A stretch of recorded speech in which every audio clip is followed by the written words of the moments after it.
item 2C on our agenda.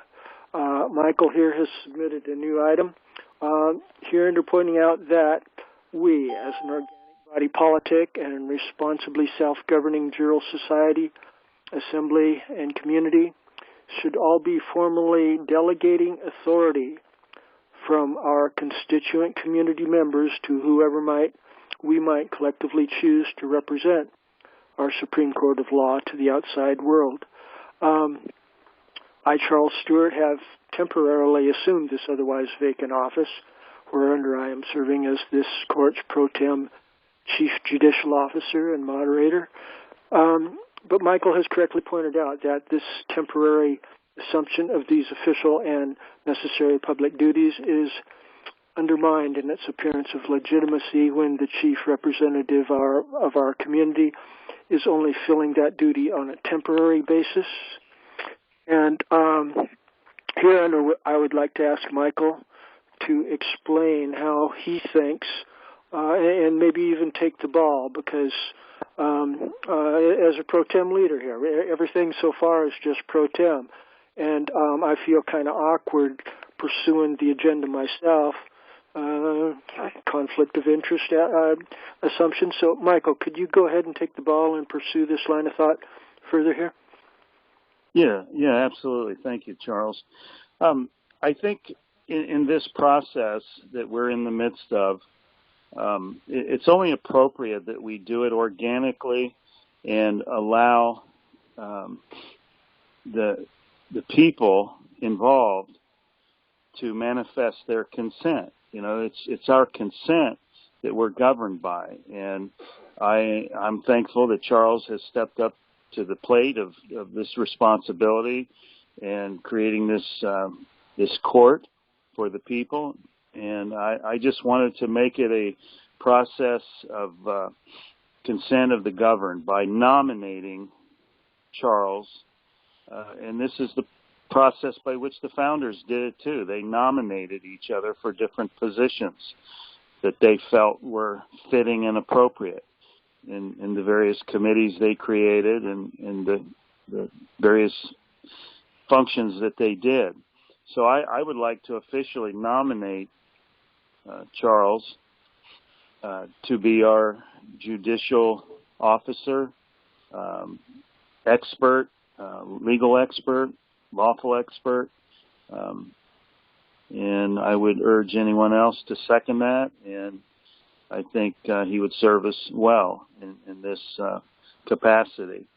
And I think it's also fitting that we begin to consider others that we know that maybe don't even participate in this call, that we feel should be, nominated to be a delegate of this activity that we're engaging in, the pursuit of self-governing communities.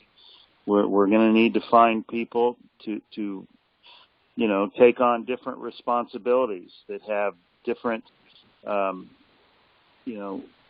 ideas and different capacities of knowledge. Not everybody is going to be good at this thing or that thing, but everybody has a particular niche of knowledge that they can be good at. And I think we need to find that in people and nominate them to be a part of this work. And that would reflect the process of the consent of the governed. So that's what it's all about. We're not, a cult. We're not a guru group. We're not a dictatorship by any one big man person that is leading us like a lot of these other groups are. I didn't like the NLA years ago because it seemed like it was a dictatorial organization, and there were things taking place that did not allow due process. And I think that's a very important aspect of what we're doing, is to have due process and consent. So at that, I will yield and would offer it up to a second to nominate Charles as our judicial officer. I yield. Thank you. Lewis of Michigan, if I may. Lewis. I would second the nomination just put forward by Mike. I yield. Thank you, Louis. At that point, I guess with our small community here, maybe we can just call for, is there the yeas and the nays, I guess? The nays first. Are there any nays among us? Hearing none. Or any discussion? Yeah, any further discussion would be even, yeah, discussion is the Robert's Rules order and logically appropriate before the call for the yeas and nays.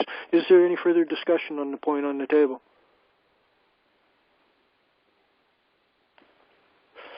Hearing none. Is there any nays? Hearing none. Call for the yeas. Yay. Yay. Yay. Yay. Okay. It appearing to the chair that the yeas are over and above the nays. The proposition on the table is hereby approved, and thank you all for the vote of confidence here in my leadership capability.